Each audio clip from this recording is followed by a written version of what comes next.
రాజమండ్రి వైపు. ఈ స్టేషనే చాలా మారిపోయింది కాముడు అంటూ రైలు ఆగంగానే కిందకి దిగి ఓ చేత్తో కరీంబీడే గుడ్డ సంచి పట్టుకుని మరో చెయ్యి తనకి అందించాను.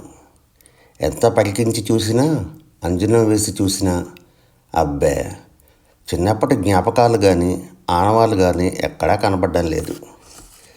రాజమండ్రి స్టేషన్ బయటకు వచ్చి ఆటో కోసం 4 అడుగులు వేశానో లేదో వెనక నుంచి ఒక గంభీర స్వరం విని వెనక్కి తిరిగి చూశాను.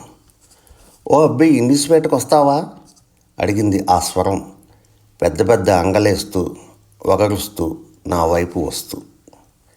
తెల్లారి కట్ట మసక వెలుతురులో తెరిపార చూస్తున్న కదా, తెల్లటి పంచ, అంతే తెల్లటి కండువ జరి అంచుతో లుబ్ధావధానుల్ని తలపించేలా ఒక నిండైన భారీ విగ్రహం వడివడిగా అడుగులు వేస్తూ ఇటే రావడం అవుపించింది.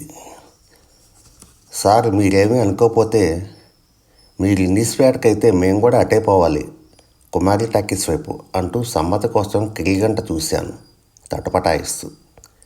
అయితే ఏమిటి అంటూ చేతిలోని సంచిలో నుంచి నస్యం తీసి గట్టిగా దట్టించాడు సదరు తెల్లపంచ మాస్టర్. అబ్బాయి, మరేం లేదు, మీకు ఇష్టమైతే ముగ్గురం ఒకే ఆటోలో పెడదామని అంటూ నసిగాను లేని డాంబికం తెచ్చుకుంటూ. తెల్లారి చల్లగాలి తగిలి మొహానికి పట్టిన చెమట చల్లగా అనిపించింది. ఇందులో అనుకునేదేముంది, నా శ్రాద్ధం, కలిసి ప్రయాణం చేస్తే కబుర్లు డబ్బులు ఆదాను అంటూ గారపళ్ళు మొత్తం బయటపెట్టి గట్టిగా నవ్వింది ఆ మేరుగు. కరెక్ట్గా చెప్పారు మాస్టారు, నా ఇది అదే అన్నాను రాని నవ్వు తెచ్చుకుంటూ. ఏమిటి, మీది అదేనా? నా ఇది అదే అంటూ ఆటో వైపు నడిచింది ఆ తెల్లటి మేఘం.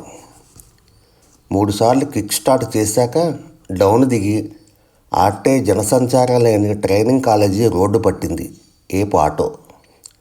ఆటో ముందుకు ఉరకలేస్తుంటే నా మనసు 50 ఏళ్ళు వెనక్కి మళ్ళింది.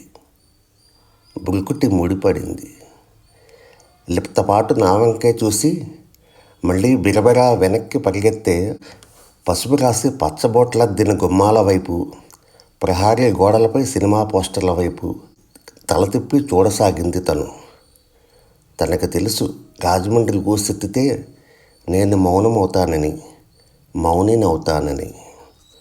తూర్పు సింధూరం ఆకాశమంతా రుద్రవర్ణం దాలుస్తూ ఊరికి కప్పిన చీకటి దుప్పటిని లాక్కుంటోంది.